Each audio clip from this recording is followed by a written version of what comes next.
Hello again, everybody, and God be with you. Well, we're a couple of weeks into Lent, which means that Easter's on the horizon and we're getting ready for Easter. And today's story is a prelude to Easter. This week's story is called The Traitor's Tale, and it's the story about one of the most notorious of baddies in the Bible, the story of Judas. And this is what Bob Hartman says. So why did he do it? Why did Judas betray Jesus? People have been asking that question ever since those 30 pieces of silver changed hands. And they've come up with a lot of different answers. Some have suggested that even though Judas was a follower of Jesus, one of his 12 disciples, he simply misunderstood what Jesus was all about. Others have pointed to the money or to the influence of the devil.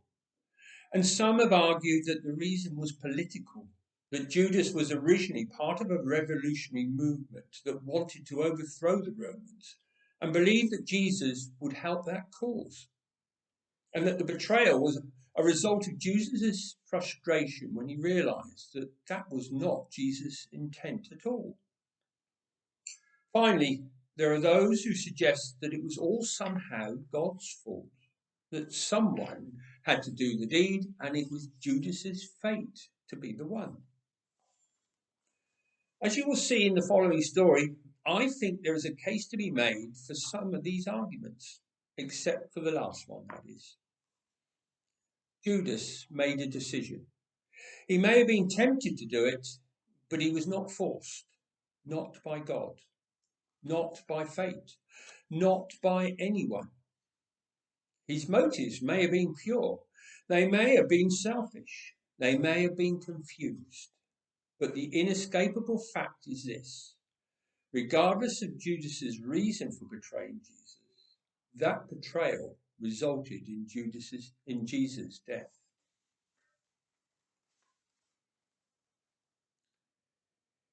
He's just not practical, moaned Judas. I think my objection basically boils down to that. Judas's companion nodded his head sympathetically. I can see your problem, he said. The man is unfamiliar with the ways of the world. Exactly, Judas agreed, banging his hand on the table. I knew you would understand. The disciple liked this man. He was a minor official on the temple staff, the assistant to the assistant to the assistant of the high priest, or something like that. Judas had met him quite by chance, but they had clicked almost at once. The man was confident, persuasive, poised, and best of all, he seemed to sympathize with the disciples' ever-growing frustration. Lofty sentiments, high ideals, the companion went on, but it takes more than that to change the world, doesn't it? It's what I've been saying for years, the disciple sighed, but no one wants to listen, least of all him. We need a power base, I argue. We need to solidify our following. We need a realistic plan. You need money, added the companion. Money, the disciple sighed again. Don't talk to me about money. Talk to him. He treats it like it was leprosy. No, I take that back. He treats lepers better than he treats your average rich man. The companion leaned forward, intrigued. How so? Judas sighed. Where do I start? There are so many examples. All right, here's one. This fellow comes along one day. He's rich, it's obvious. His clothes, his jewellery, the way he walks and holds his head. He wants to join us. So he asks Jesus what he has to do. No. First he calls Jesus good teacher. And that's it. And Jesus has to go on and on about nobody being good but God. I mean, give me a break. Jesus is about as good as they come. But can he take a compliment? Can he just get on with the conversation? No. The point, my friend, the companion interrupted. What is the point? Yes, well, after all the song and dance about goodness, this fellow asked Jesus what he needs to do to get into the kingdom of heaven. Jesus tells him all the obvious stuff. Obey the commandments, love your neighbours, blah, blah, blah. The man says he's done all that. The rest of us look at each other and roll our eyes. Yeah, right. But instead of challenging him on that, Jesus tells him there is just one more thing he needs to do.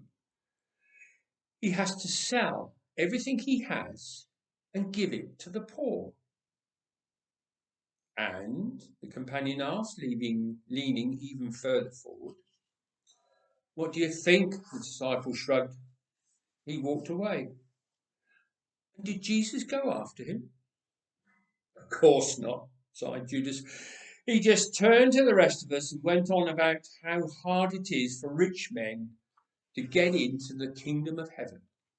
Harder than squeezing a camel through the eye of a needle. Those were his exact words. The companion stroked his chin. That concerns me, he said seriously. It doesn't seem right, somehow. Now the disciple leaned forward. You know, there were a few of us who thought the same thing. I don't know about you, but I've always been taught that wealth is a sign of God's blessing. What Jesus? He acts as if it's some kind of curse. Unless one uses it to help the poor, the companion added. Well, yes and no, Judas sighed. There was his other time. A woman came to Jesus and started to pour this bottle of incredibly expensive perfume on his feet.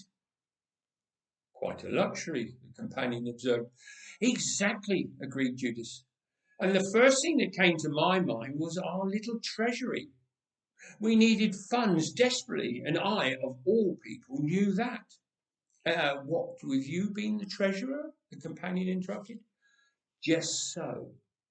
Anyway, I knew that I would get nowhere if I suggested selling the perfume and putting the profits in our money back. So I simply suggested that we sell it and give the money, some of the money, to the poor. Foolproof, I thought, a perfectly reasonable plan. But no, Jesus has a different idea. The poor will always be with us, he says, but I am only going to be here for a short while.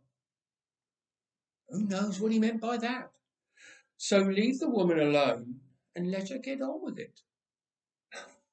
Now, you tell me, is there any consistency in that whatsoever? Anything sensible? Anything practical? On the one hand, he accepts this expensive gift. On the other, he condemns rich men for their wealth. The companion shook his head. It makes no sense to me, particularly since there are rich men who belong to your little band of followers. What about Levi, the one they call Matthew? Judas rolled his eyes. The tax collector. Yes, well, we seem to specialize in those. Matthew, Zacchaeus. But it's always the same drill.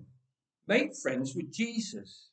Give all your money away, pay back the ones you cheated, help the poor, and by the time it's all over, there's nothing left for our little treasury. And I should know. What with you being the treasurer, the companion said again. Exactly, sighed the disciple. And if Jesus ever took the time to look into our money bag, he'd understand that what I have to deal with. It takes more than a penny or two to change the world. And besides, I don't trust him.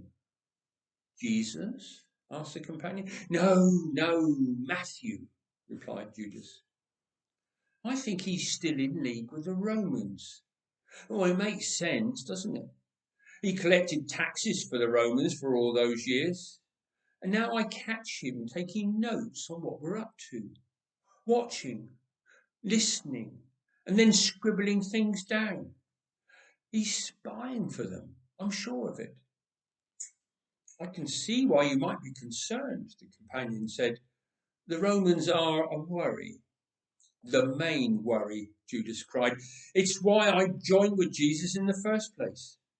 If he is the Messiah, and the miracles alone are enough to convince me of that, then he will eventually destroy the Romans and our land will be free again.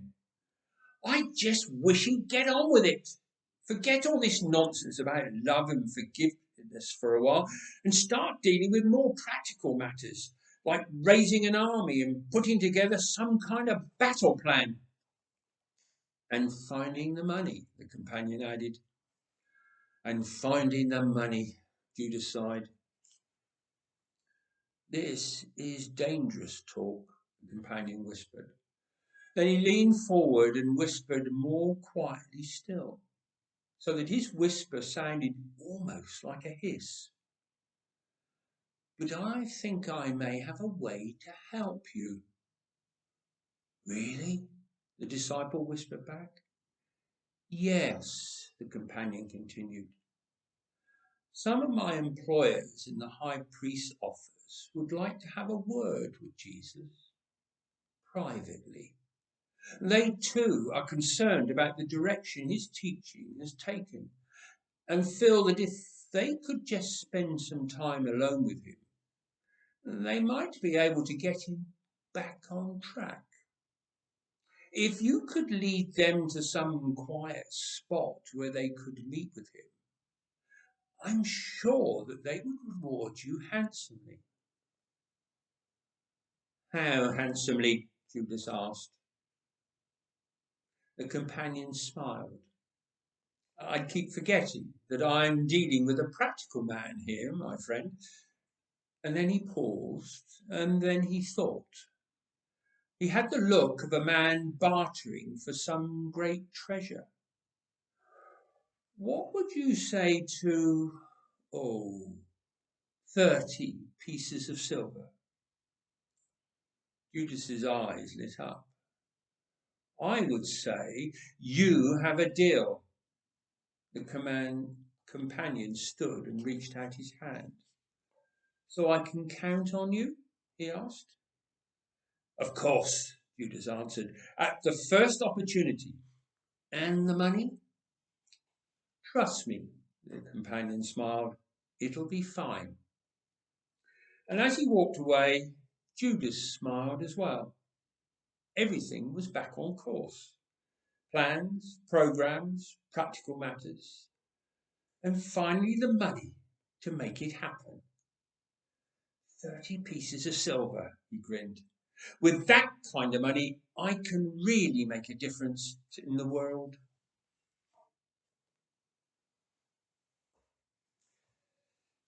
So that's Bob's interpretation of the story. The story goes on in some parts to say that Judas eventually regretted what he'd done and he hanged himself. And by doing that, I think he was sorry. And we do know that no matter what you've done wrong, if you do repent and say sorry, God will forgive you. It's a difficult story, though. Well, there's one more story in the book, and I'll have that story for you next week. In the meantime, God bless you all.